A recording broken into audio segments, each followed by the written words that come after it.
Spirit continue to be in this place, that you will operate in wisdom and illumination of your word.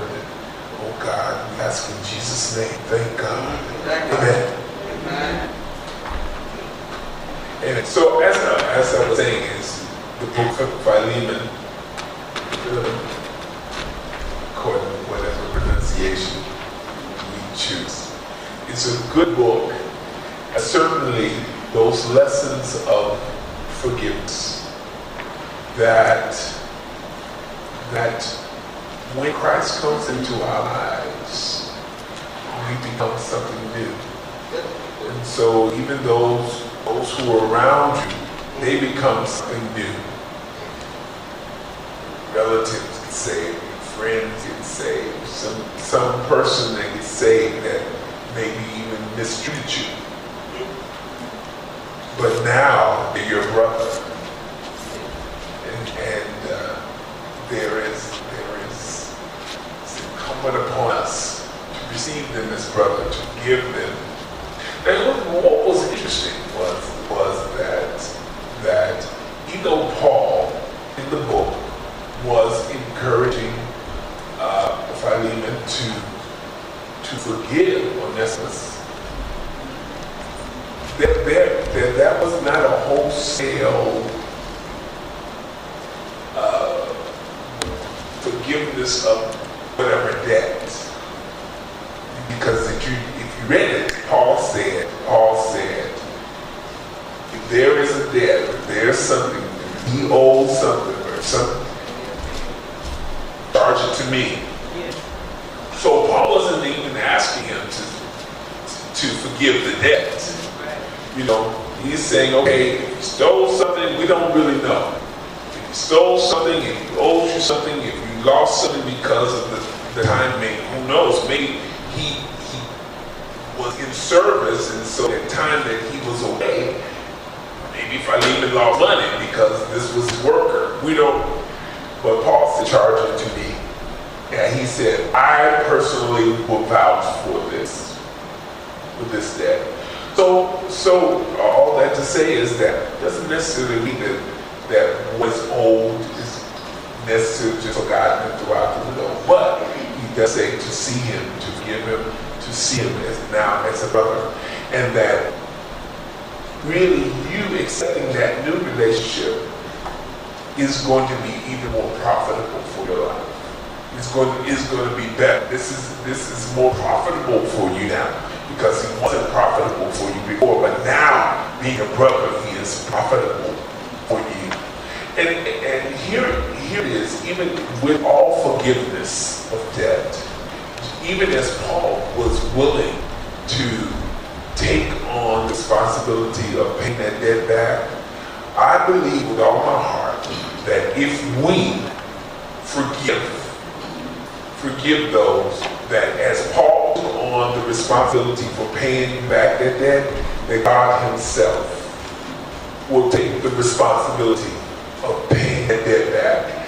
And you will be surprised if you forgive, and maybe God will enable them pay, but if not, God will enable you to get whatever was lost back. God will take it on himself to pay you back. I know as a witness, there's been stuff over, you know, I've told you the story about the check in the mail, Doc. They Facebooked me a few months ago. I'm like, okay, did I say, is the check still in the mail? Oh, Lord. But you know what? God has paid me back over and over and over. You know, so I only remember it because it's funny to me. But I wouldn't even think about, asking them for the check because I already got the check. And it was more than what you could have paid me. And I do believe that if we would just forgive that just as Paul took the debt on himself and backed it up and said, I'll pay it, I believe that if that person doesn't pay it, or whatever it is, then God will do it. I don't know, has anyone experienced that? Yeah. It really is. You know, God is faithful. God is faithful in that, and we will see to that. So, but the other part of that book of Philemon was that Paul used his influence on the behalf of someone else. He used his authority, he used his power on behalf of somebody else. He did it on behalf of Onesimus, and that's something for us that sometimes we have the ability, because of our relationship, because of our authority, because of our connection, to do something on behalf of someone else. Don't be afraid to do that. You're afraid because, sometimes we're afraid because, if I do that, then they're going to be looking at me funny, and it's going to be on me, and then if it all, don't be afraid to do that on behalf of someone else. That's who we are. The Bible, and we'll see it even in the book that we're getting ready to study, he says, look on the things of others before the things of yourself. In other words, it preaches unselfishness. I'm going to do this for you. I'm not worried about how this is going to affect me. I'm going to do this for you because I know this will be a good thing for you. I'm going to put myself out there. And I'm just going to trust God to have my back as I put myself out there on your behalf. So that just is something for us to consider as we go into this next book. Now this is an introduction, and I'm probably not as good as Elder Tony, who has lots of pages. Well, I never want you to have lots of pages anyway. That's me. I really just want you to have one page, and I want you to engage with the text and you do the work. But today is going to be an introduction, and I just didn't get it all down. So I'll give it to you next week, the introduction, and as well as when we really go into the text. But it would have been an introduction to the book of Philippians. If you're joining us online, God bless you, and I want you to be blessed by our Bible study. We are beginning a new book, the book of Philippians. It is the last book in our study of the prison epistles. We have studied Ephesians before. We have studied the book of Colossians. We've studied the book of Philemon. And now the book of Philippians. These are the 4 prison epistles. These are the epistles that are supposed to have been written by Paul from prison in Rome during his first imprisonment. And his first imprisonment, he was in prison twice. The first one, he was in prison for 2 years, and he was released. He was released, and he actually went on one more missionary journey. There is a 4th missionary journey. Eventually, Paul is imprisoned again in Rome. It is in that imprisonment that he dies, that he is killed. That's where we get the book 2 Timothy, where he says, okay, I finished my course. He is getting ready to die. But this first imprisonment, he actually gets released. So he writes these four letters. So now we're studying the book of the Philippians.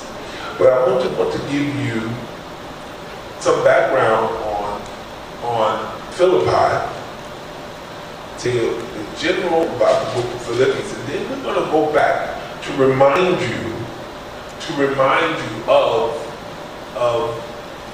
Paul's experience in Philippi, so that you can have that as a context as we study this book. So his experience in Philippi is from the 16th chapter of Acts.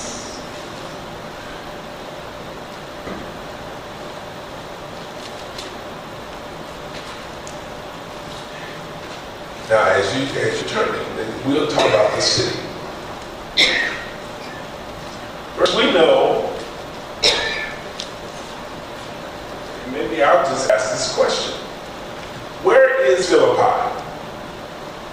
Just from what we've been studying in general, where is Philippi in terms of regions? Is it in Palestine? Is it in Asia? Where is Philippi? Where? I got an answer here. It says Philippi is in Macedonia. Correct. Philippi is in Macedonia. Okay, so that's the very first thing. Macedonia. And where is Macedonia? It's in Greece. But yes, Greece. What part of Greece? What part of Greece? A direction. East, west, north, south. North. Exactly. Remember, during this time, even though this is the Grecian world, Greece is divided into two sections. You have Macedonia in the north, and in the south, what do you have? Do you remember? We have both in the province or that area of Greece. Southern Greece is what?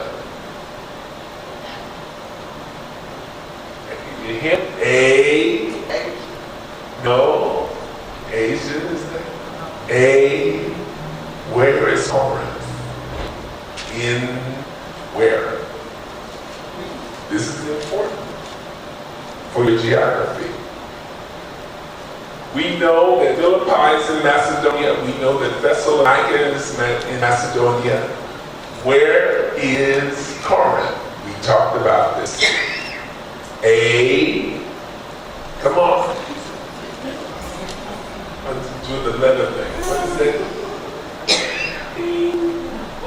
Anyone guess on that? Give you what? Yes. There's no S. No, there's no S. I know I don't look like LA, whatever they Ben White. Give me something. Do you want a consonant or a vowel?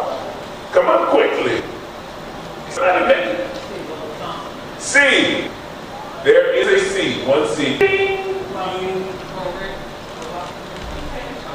Akeda, yes. Yes. Akaya. This is southern Greece. That's where, if you're reading in Corinthians, so right now they weren't calling it just Greece. Northern Greece was Macedonia in the province of Achaia. That's where Corinth is down. Okay? So we have two books.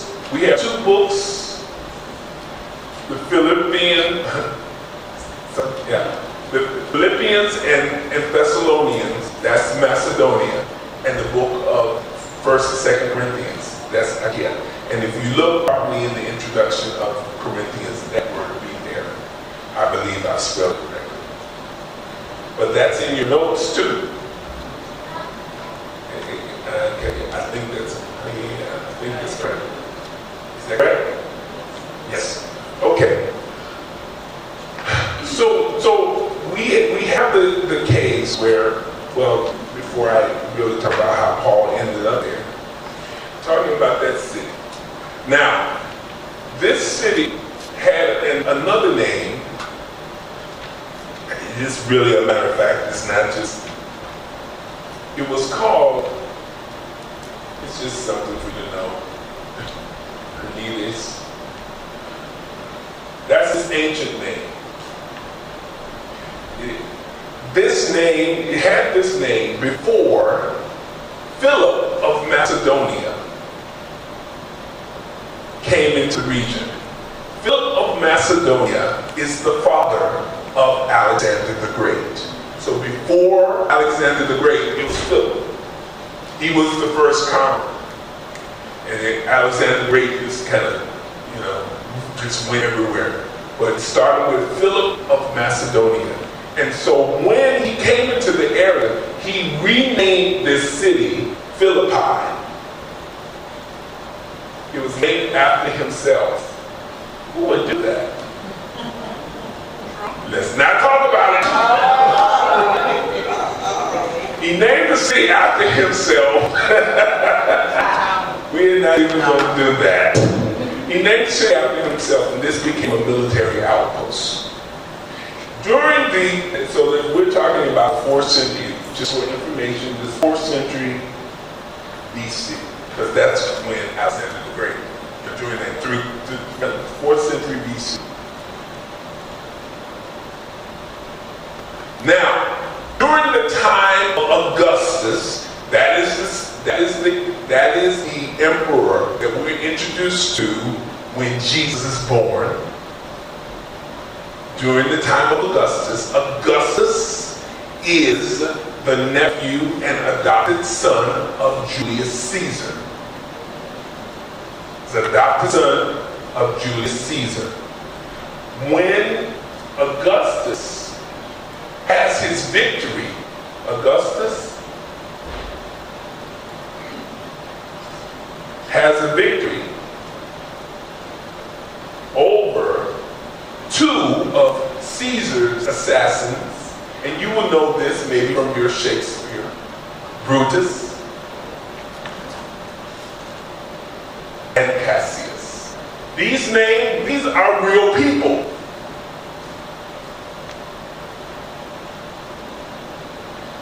They were his friends. Now I say 2 because he received stab wounds from a lot of people. They didn't want any culpability on one, so there were I forget the exact number. There were a lot of people who came and stabbed Julius Caesar on the steps of the Senate several times. Brutus, is you too, Brutus? Anyway, Brutus and Cassius were in rebellion and war against Augustus. Augustus, who went after them, had a victory over them. And after that victory, Augustus made Philippi a memorial city. And he moved in Roman citizens. Thus he made Philippi a Roman colony. He made Philippi a Roman colony. And a good deal of the population of Philippi was made up of ex-military people. Because this is really how your emperors, your Caesars, Julius Caesar definitely did it, and Octavius was Augustus, but Pompey. This is how they rewarded their soldiers. They rewarded their soldiers by giving them land. So what Augustus did, he moves ex-military people in here, and Philippi becomes a Roman colony. That means there's a difference. We're going to talk about this, the difference between these 2 Macedonian cities, Thessalonica and Philippi. It becomes a Roman colony. That means he transplants Roman citizens from one place and puts them in another. Thus, it becomes a little Rome. You transplant Roman culture, Roman people in this place. It is a Roman colony. It is ex-military, so it has particular character because now this is just like Liberia. You know, when we move African Americans decide they're going to go back to Africa, it becomes really, it's not even an African colony, it's an African American colony. Right? So he moves Romans into this place. 1, to remember this victory, and 2, it will romanize that district. Philippi is then a colony, and it has a particular character because most of the people are really Romans, and there's a large percentage of Greeks, but most of the people, the predominant population, are Romans. In Thessalonica, although they were Roman citizens, they were not Romans. Thessalonica was a free city. Remember we talked about that? They ruled themselves. They were a province. They were a province of Rome, and he gave them citizenship. But they were a free city, meaning that they did their own government. They had a council, if you remember. If you go back over your notes, it's a completely different. So in Macedonia, Thessalonica is a free city, but Philippi is a colony. That means this is not, I found a bunch of Greeks and just brought them under my banner. No, I moved in from Romans and made this really a little Rome away from Rome. So therefore, the form of government is going to be absolutely Roman. They're going to fashion themselves after Roman government and all of the nuances and everything. Thus, even when you think about it, thus, even the idea of Roman citizenship becomes very important. We are Romans. We're not some Greeks that got Roman citizenship. We are Romans born into Roman citizenship. Yeah? So then in the book of Philippians, then, there are references to citizenship. To citizenship. And this kind of reference would resonate with the recipients of that letter, because Roman citizenship was important because they are Roman colony. Any questions on that? Thessalonica is a free city made of Greeks under the Roman banner, a Roman province, a Roman city, but Philippi was a Roman colony. Romans were moved in. They made up the predominant population with a sizable number of Greeks. Then it is interesting to note that in Thessalonica they had a synagogue, but in Philippi there was no synagogue, because obviously they did not have enough of a Jewish population to actually have a synagogue there. And so it is because they had no synagogue that Paul then encounters the women who meet to have prayer by the river. And the name of the river, by the way, because they don't give it in the Bible, I'll just give it to you. The river, not Niger. I have it right here.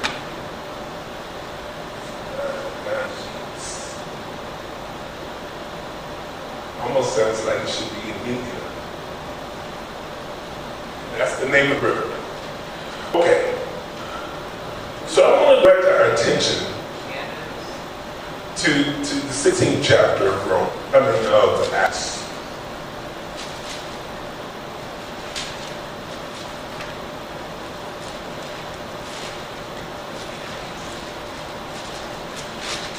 One of the comments that Paul makes is that he thanks God for every remembrance that he has of Philippi.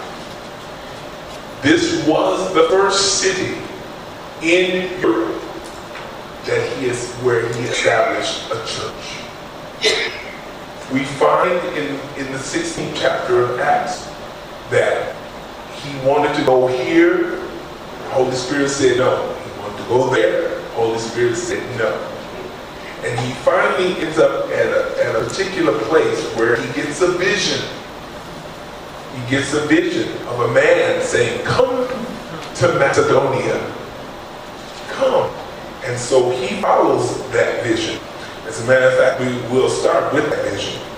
It says in the 9th chapter, the 16th chapter of Acts, 16th chapter of Acts, 9th verse. He says, "And a vision appeared to Paul in the night. There stood a man of Macedonia and prayed him, saying, 'Come over into Macedonia and help us,'" that's into northern Greece. "And after he had seen the vision, immediately this is Luke talking, by the way. When he says we, Luke wrote the book of Acts, so when he says we, Luke is talking. He says, "We endeavored to go into Macedonia, assuredly gathering that the Lord had called us for to preach the gospel to them. Therefore, loosing from Troas, we came with a straight course to Samothracia and Samothracia, and the next day to Neapolis, and from thence to Philippi. So all of those places were just places that they landed, but this is where he actually starts the ministry in Europe. Before, he had done ministry in Asia.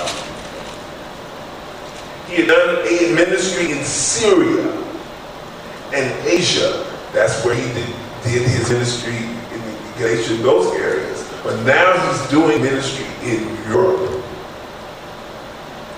And the first city is the city of Philippi, which is the chief city of that port of Macedonia and the colony. There it is. And we were in that city abiding certain days. So it's documented even in the word that this is a colony. It is a colony. That means something. And on the Sabbath day, we went out of the city by a riverside where prayer was wont to be made. And we sat down and spake unto the women which resorted thither. And a certain woman named Lydia. So this is where he meets Lydia, the seller of purple from Thyatira. Seller of the purple of the city of Thyatira, which worshiped God, heard us, whose heart the Lord opened, that she attended unto the things which were spoken of Paul. That she had embraced, this is a woman of Thyatira, a Gentile, who had embraced the God of the Jews, but didn't know about Jesus Christ. So he is now bringing the ministry of the gospel there. And when she was baptized, so obviously he preached to her, even though he didn't say that, he must have preached to her. And so he baptized her and her household. She was a wealthy woman, she was a businesswoman. She besought us, saying, if you have judged me to be faithful to the Lord, come into my house and abide there. And she constrained us. And it came to pass, as we went to prayer, a certain damsel possessed with a spirit of divination met us, which brought her masters much gain by soothsaying. She told fortunes, told who knows what she said, but her masters were making money. Tell them what they had for breakfast. And that was $10. I don't know. The same, but that woman, the same, followed Paul and us and cried, saying, these men are the servants of the Most High God, which show unto us the way of salvation. And I guess that was the truth. I guess it was the truth.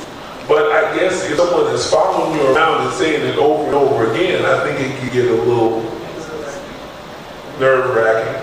Also, wow.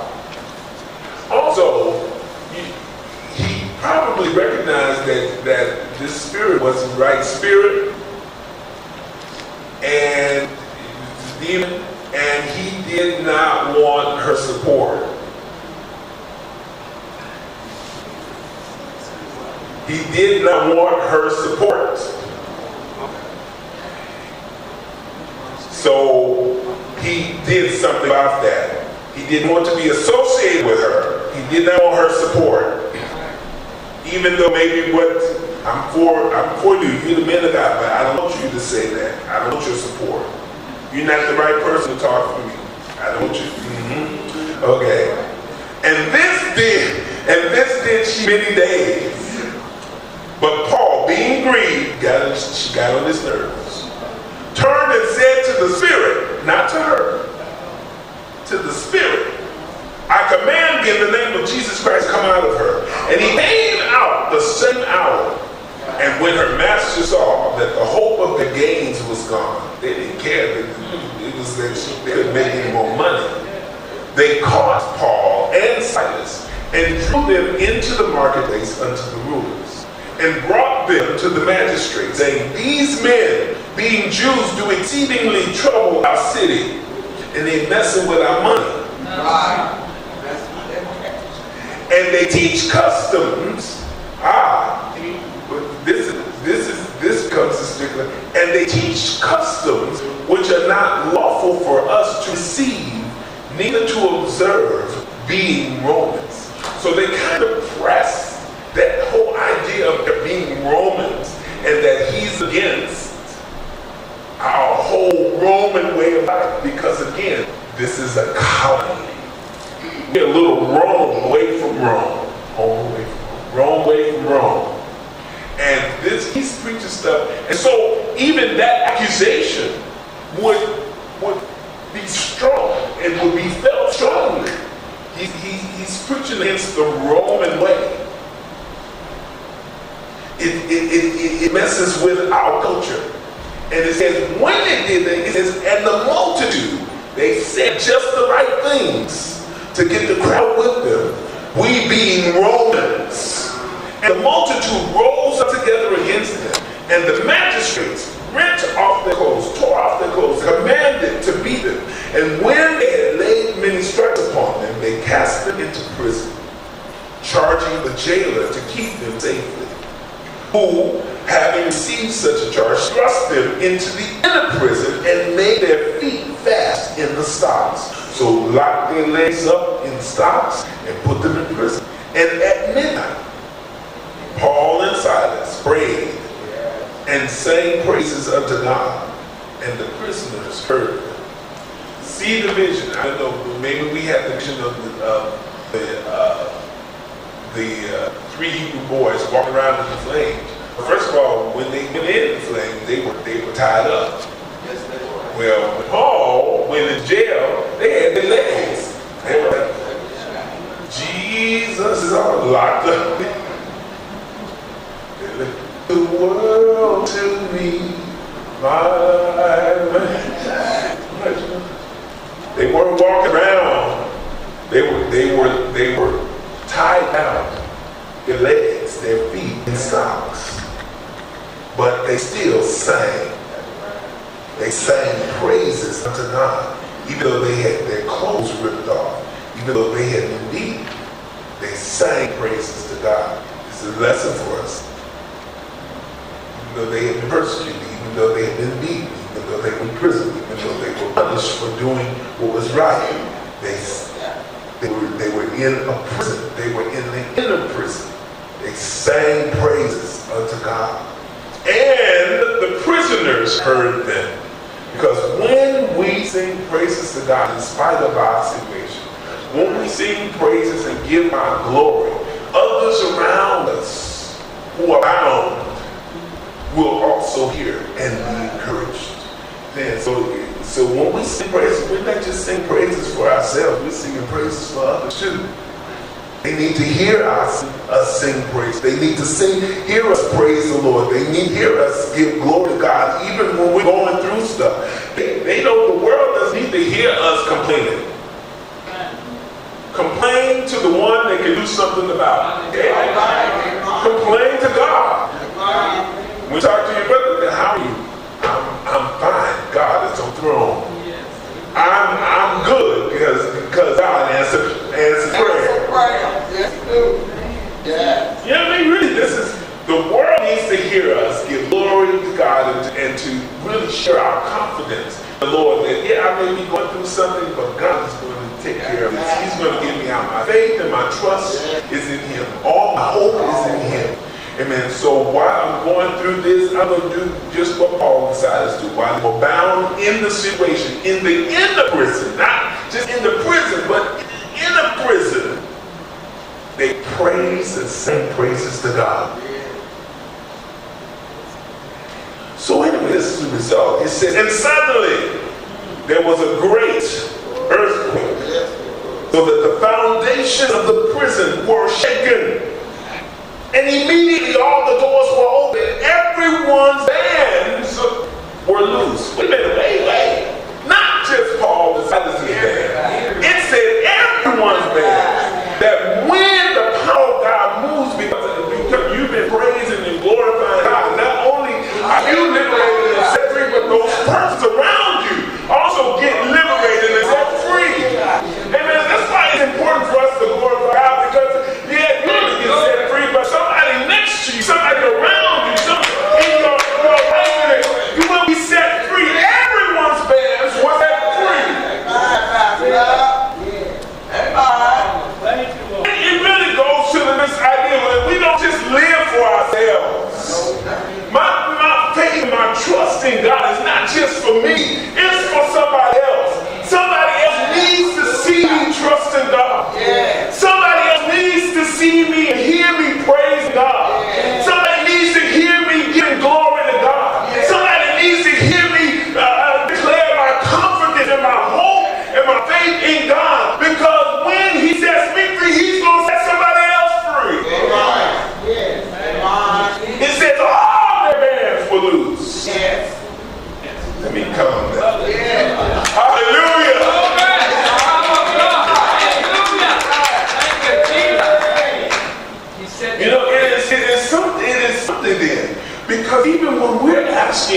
God for deliverance. And man, it should just be for ourselves. You know, I want, Lord, let I want your deliverance be manifested so that I'm not only delivered and set free, but there are those around me in my life who are also set free.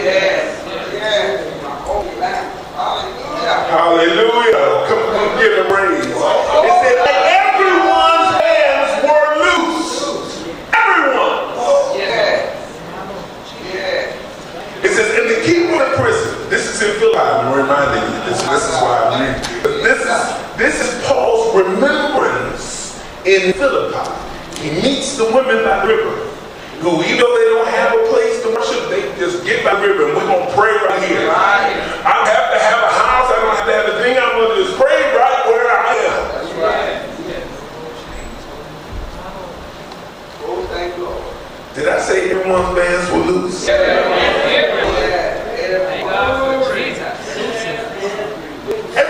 bands were loose.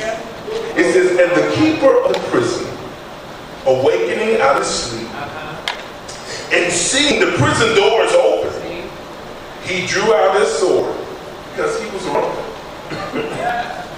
And you know, when you get the charge of keeping prisoners, if they escape, that's your life. That was custody. So that's right. That's your life. They put someone in your charge and they escape, or something happens to them that they didn't mean to happen to them, that is your life. If you're supposed to protect someone and got killed, you died as well. Because that was your charge. That's the Roman way. So he pulled out, the keeper of the prison pulled out his sword. He said, well, I might as well just do this now because I'm dead anyway. I'm dead. Because the prison doors open. I know they all have walked out. All the prisoners gone. Oh, well, goodbye life. He says, and seeing the prison doors open, he drew out his sword and killed himself, supposing that the prisoners had been fled. But Paul cried out with a loud voice, saying, do thyself no harm. I like this phrase, I use it a lot. For we are all here. I say that a lot. We are all here. Don't worry, we are all here. Then he called for a light and sprang in and came trembling and fell down before Paul and Silas. So here not only those prisoners, but even the jailer himself gets touched by what God has done. You know, people need to see the power of God.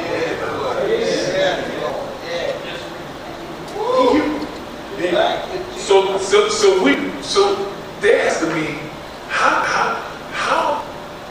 does God's power work in people? See, you know, there has to be a setup. First of all, the setup of God's power to work in our lives is our faith and confidence in God.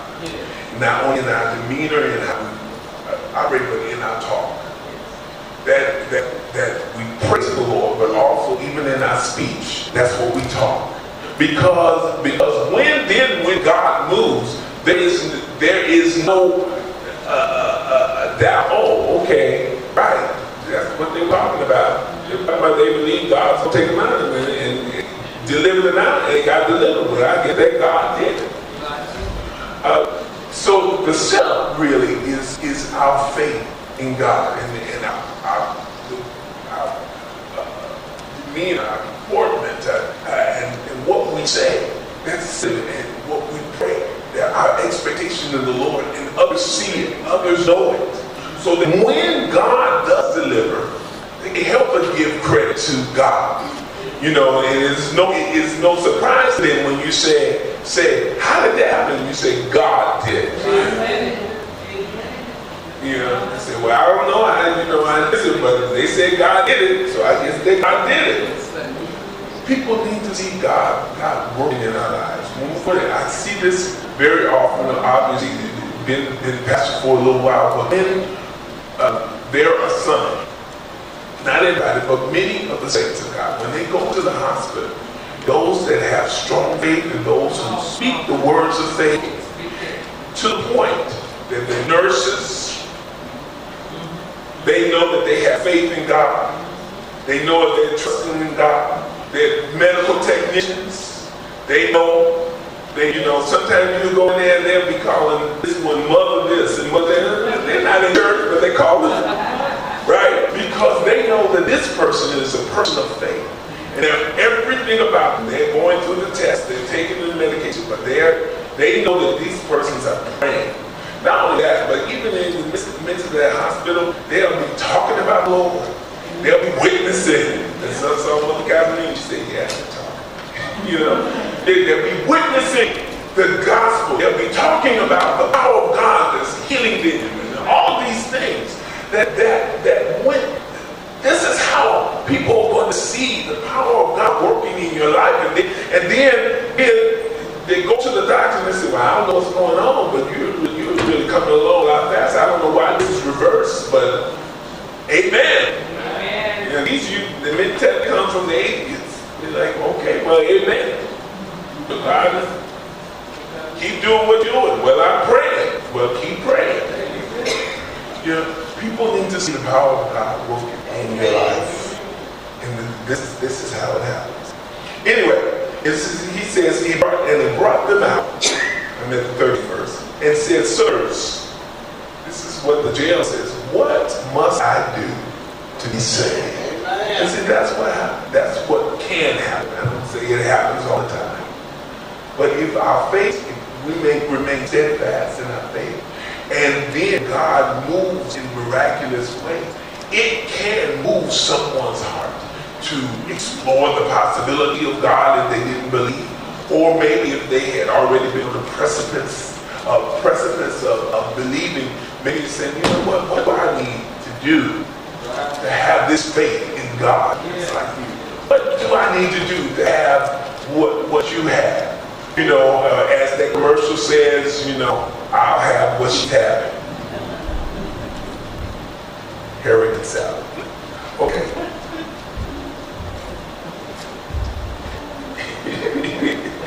Someone will get that. So anyway,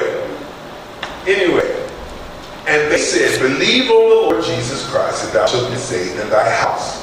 And they spake unto him the word of the Lord, and to all that were in his house, and he took them with the same hour of the night, and washed their stripes, and was baptized, he and all his house, he and all his straightway. So the one that jailed them, he now wipes the wounds. The one that persecuted you, but you stayed steadfast in the Lord. Continue to glorify God. Continue to have faith in God.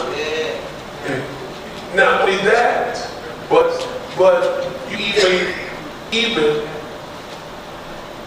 saved their life, or even though they were persecuting you, you kind of covered, you helped them. Come on, I'm in the workplace now. They lie on you, they talk about you, try to get your job. And when it came time and they were in trouble, you didn't say good riddance. You said, can I help you? That's what Paul did. Paul said, no, don't kill yourself. Oh, we are all here. Right here. Yeah. And so the very one then that persecuted you will be the one that will take up for you or clean your wounds. God will put them in a position. Yes. So amen. We always have to be who we are in the Lord. I don't care what anybody does against you. We do not, this is who we are. Okay, it's not the regular human way, it's not the regular societal way. But we do not retaliate. We do not seek revenge. We render good for evil. This is God's way. This is the Christian way. We render good for evil. It's hard, but it's not hard with God. It's hard, but it's not hard with the Spirit of the Lord. We render good for evil, and we let God then vindicate us, deliver us. But many times when we render that good for evil, it will also save someone's life. It will save their soul and bring them closer to God. Because remember, what I tell us all the time, most of the world is not coming to church. Their introduction and their sight of God is you. The only way the world sees God is through his ambassadors. We're the light. We're the ones, because we leave after we finish shouting, dancing, and speaking in tongues and all that stuff. We're the ones that go out into the world. And that's how the world sees God. And the world sees God, not just, it's not talking about your dress. It talks about your character. They see God through your character. They see because you exemplify the character of God. We always have to be conscious of that. That really is a matter of life and death. And they spake unto him the word of the Lord until all that were in his house. And I did that. Okay, so he washed them and cleansed them, and he in all his house straightway. And when he had brought them into his house, he set meat before them. Look how the reversal. And rejoiced, believing in God with all his house. And when the magistrate sent the sergeant, saying, let those men go. Yeah. And the keeper of the prison told this saying to Paul, the magistrates have sent to let you go. Now therefore, depart and go in peace. Well, Paul wasn't going to just go in peace. He said, but Paul said unto them, they have beaten us openly, uncondemned, being Romans. Yeah. Again, the deal, right? See, I've set up here. See, this whole idea of being a Roman colony and being Romans, and then Paul is a Roman citizen, born a Roman citizen, being Romans, and have cast us into prison. You're not supposed to go into prison without a trial. I mean, Romans have rights. Their civil rights were violated. Okay. It was obviously serious because, and now they thrust us out privily. They beat us openly, they persecute us openly, but now they're going to just, he said, not so. You're going to let me go openly. Nay, verily, but let them come themselves. Make a big show. He's going to let these men go. Boom. And the sergeants told these words unto magistrates. And they feared when they heard that they were Romans. Because Philippi is a Roman colony. They're more Rome than any of the other cities around. Because they are Romans. It's Rome away from Rome. And they have violated a Romans right. It says, and so they came. And besought them and brought them out openly. And decided, but then they said, okay, now we've done what you wanted us, we brought you out openly. Okay, now please leave. Please leave. And desired them to depart out of the city. And they went out of the prison and entered into the house of Lydia. And when they had seen the brethren, they comforted them and departed. And this is Paul's introduction to Macedonia. It is that first city, Philippi. Now, Philippi, again, it didn't have a synagogue, it didn't have a large Jewish population, but it didn't matter because the gospel was to everyone.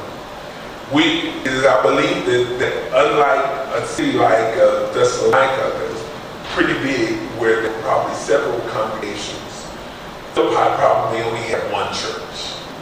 This is a city, one Christian church, one Christian gathering. At the time of Paul's entrance into Philippi, there were probably about 10,000 people there. That was 10,000 people. That's it.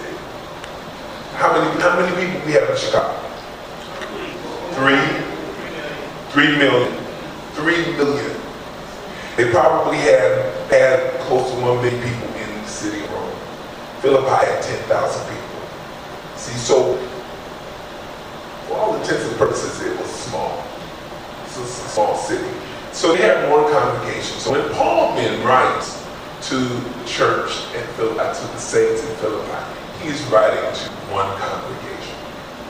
One congregation in Philippi. This is the belief. This is the belief of all of the Bible scholars, that there was one congregation in Philippi.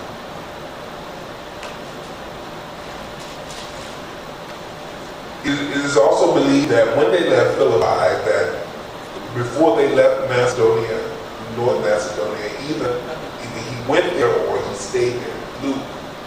Luke eventually stayed in Philippi, and then on the third missionary journey, Paul picked them up.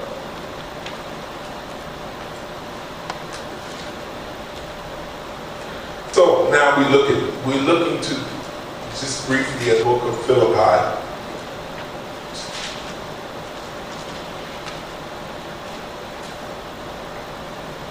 I make this reference to what we just read. He says in the 3rd verse of Philippians, the 1st chapter, he said, I thank my God upon every remembrance of you. That Philippi, not only because it was the first city in which he introduces, the first city in Europe that he introduces the gospel, but that he really had a fondness for the church in Philippi. We have to believe that when Paul went back, he did go back to Macedonia, that he probably stopped with Philippi. You're in the area and you like the people, you're going to stop. It can be refreshing, especially if you're going here and there and you're really working. Do you have a spot that you say, okay, we're going here and there, but then we're going to stop here and get refreshed because we got friends here. The Philippians in Macedonia pretty much were the group that sent him gifts, that supported him, that sent him money. And then there's reference to that. So they supported him, they sent him a gift while he was in prison. And he makes reference to that gift. As a matter of fact, the person is going to erase it. Because we're going to see a name. Okay? I don't need this anymore, do I? Good. You're going to see a name that's going to remind you of the name that you saw in the book of Colossians. You saw the name in Colossians.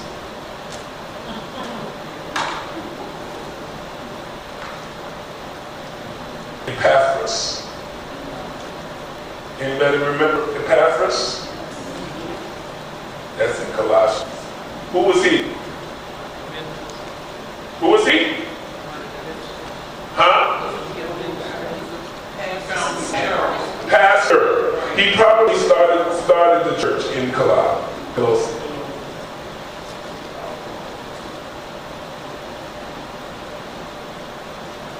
I forget how to spell that. C-O-L-A. Yeah, he had one of those Latin. Okay, so he started the church in Colossae, and that is Epaphras who went to Paul when he was in Rome to tell him, I need some questions answered, I need you to deliver. That is Epaphras. Okay, the name you're going to see in the book of Philippians is Epaphroditus.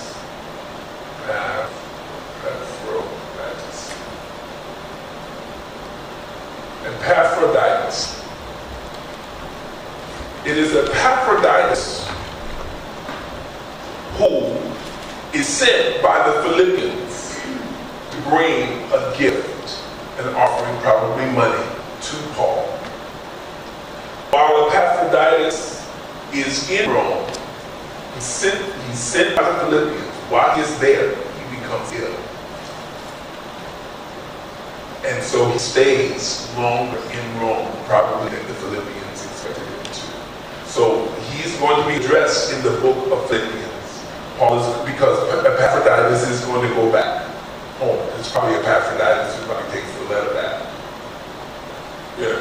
And Paul gives explanation why it took so long, because he was sick and the Philippians were concerned. Anyway, Epaphroditus, Epaphras, actually this is somewhat the same name. It's kind of like Michael and Mike. It really is. So this is just a shortened version of this name. Different people.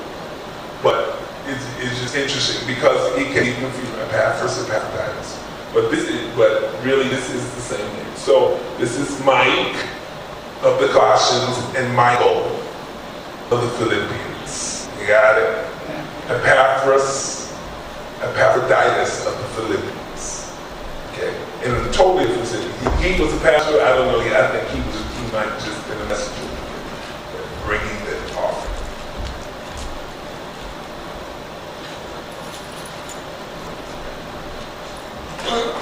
So now, what was I going to say? I actually forgot. Well, I did want you to have the Epaphroditus so that you would see that. Oh, I know what I was saying. I was saying that the Philippians are the ones that actually gave him support, which is another reason that they were endeared to him. And so in the book, especially in that first chapter, he's going to say, I thank you. You're going to feel that gratitude. The book of Philippians, really according to what I read and according to even the commentary, is considered the most personal book, a letter of Paul. He refers to himself over 100 times. You're not going to find that in the other epistles where he's saying, I, my, you. But over 100 times it's going to be I 52 times. But the total I and myself and mine is about 100 times. Because these people really are endeared to him. He loves them. It's actually, this book, even though he has some things he needs to tell them, it is probably the most positive book. It's not like he's dealing with a serious problem. Nobody's come to him and say, this is what's going on. The exhortations that he gives is probably more him knowing that when you believe in Christ, you're going to get opposition. And so he gives them wisdom on how to deal with that. But what you're going to see, the word you're going to see a lot, words is joy, rejoicing. It's a happy book. My joy full, joy. I get joy when I think about you. Rejoicing, again I rejoice. All of those, you're going to see those words. And some will say this is the joy book. It is that. It's a book you feel the love. He says, you're in my heart. I have you in my heart. These people, he has a relationship with them. In other words, you're going to read, as we read the book, we're going to read words of servanthood. He points to the servanthood of Christ, how we should be servants. You're going to see the words about mindset. I want you to be of one mind. I want you to have a mind of Christ. You're going to see that word. So how we're thinking. Even in the end, he says, finally, brethren, whatsoever things are right, then he says, think on these things. So there's a lot about mindset. So things are true, so things are lovely. Well, then think on these things. So we're going to see those things. How do you set your mind? The other thing, how how in the midst of persecution and trouble, how do we operate? We learn to be content. I'm content when I have a lot. I'm content when I have a little bit. And content is not something that happens naturally. He says, I've learned. It's something you have to learn, teach yourself, so that you can tap into the joy. To learn to be content, to learn to flow with it. Really, there's something to that. Learn to flow. Okay, well, okay, that's what it is, you know. I'm just waiting on God. I'm good. So these are the things that we're going to read about in the book of Philippians.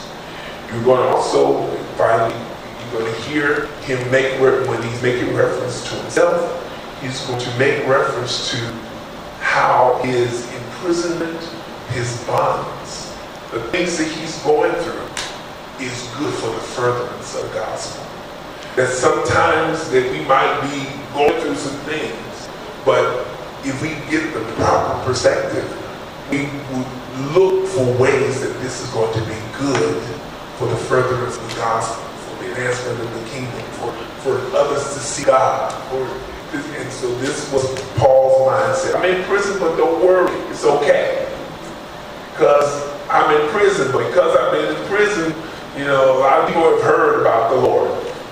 Because you know, in the Roman prison, when you're in prison, wait to see Caesar or the emperor, but then they started calling them all Caesars. Caesar was a proper name. They chained a guard to you. So he always got an audience. Did I tell you about the Lord Jesus? You ain't going nowhere. No, and it was 24 hours, so they would change the guard. Give him another guard. Now, I don't know exactly how they changed it, whether they changed it, you know, but I would think he was about a hand, but who knows? But he's attached to a guard until he would see Caesar. So that's the way. To the point he says the whole palace. When you read, he says the palace has heard about the Lord.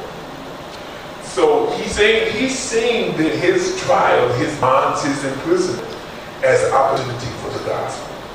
So these are the things that are going to be seen in the book of Philippians. It's a very, very, very inspirational book. It's an encouraging book. It's a book to encourage us that even in the midst of our trials, that it can be a good thing.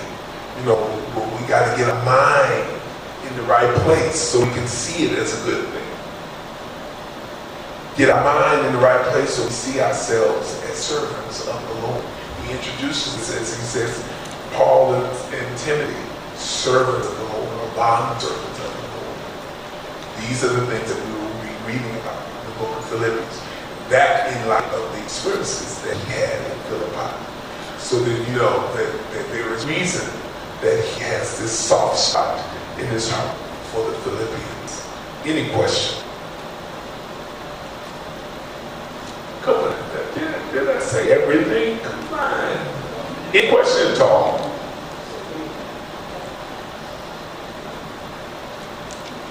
No question? I gotta leave some holes. I gotta leave some holes in the information so you know, get some questions. So everything was clear. Yes, one question. Okay.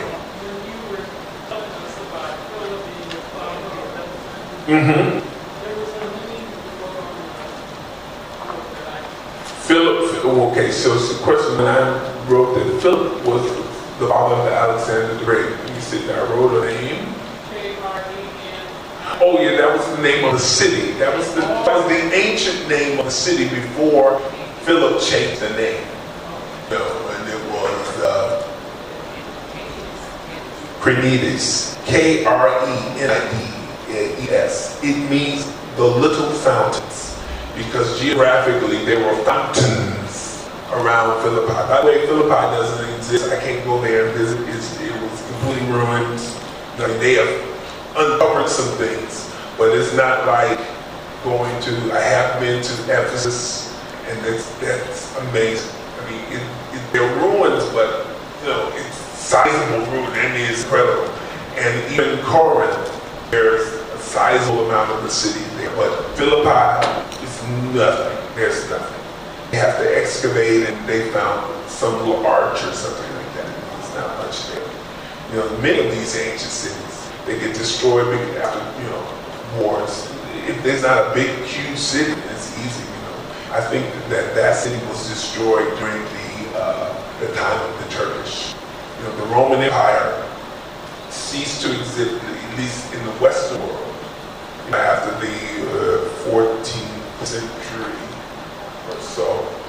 But the Ottoman Empire, which was part of Constantinople, was part of the Roman Empire. The eastern part of the Roman Empire continued to exist. So it is actually so much ancient Rome. Yeah, I have to check this, but yeah, I think that's the end of the Roman Empire after, so it's earlier. Yeah. Okay, so okay, one more question. Why was the river and yeah? It was this river was the place where the women just chose to meet for prayer. It wasn't an important river, it was just a river there. It was important in the sense that it was fresh water. So you could do ritual things there. It wasn't salt water, it was fresh water, so you could do ritualistic cleansings and things like that. And so they might have done that. Probably Lydia was probably baptized in that river. Yeah. So, yes. Well, you said that river was nowhere in the Bible, named in the Bible anywhere? No, it wasn't named. So I just got it. Yeah. So it was. Yes. Okay. So you have Bible scholars who do extra biblical research. They know the geography, and they know the topography, and they know the names of rivers or things that were in place. That specific information I got from Dr. Jeremiah, Dr. David Jeremiah. But there's a lot of information, extra information that is confirmed, and really this is a good thing. How do we confirm things in the Bible? We confirm, especially the historical things, we confirm them by extra biblical references. That we get extra biblical references that confirm that these things exist, that this city was here, that there was a person here, that you see on some Assyrian monument the name of someone mentioned in the Bible. And so, okay, so they were there during that time, and it is confirmed. It's not just this text, but there is another text outside of the Bible that confirms, or one of the historians that has nothing to do with Christianity, who will name when such and such came into the city. Oh, okay, so that's good to see. So these are these extra biblical references outside of the Bible, and you want those. That's good, because they're extra biblical references that prove that Abraham existed, that there was King David, Hezekiah, these various things that are not necessarily in this Bible, or that are in this Bible, but also that are confirmed in some other texts. So that's a good thing. Okay, let's go. Choir has rehearsed. Thanks so much for joining us. We can get right on that first chapter of Philippians in our next session, and it should be very good. I'm excited about this book. I read it a few times and I said, "Ooh, it's good." And so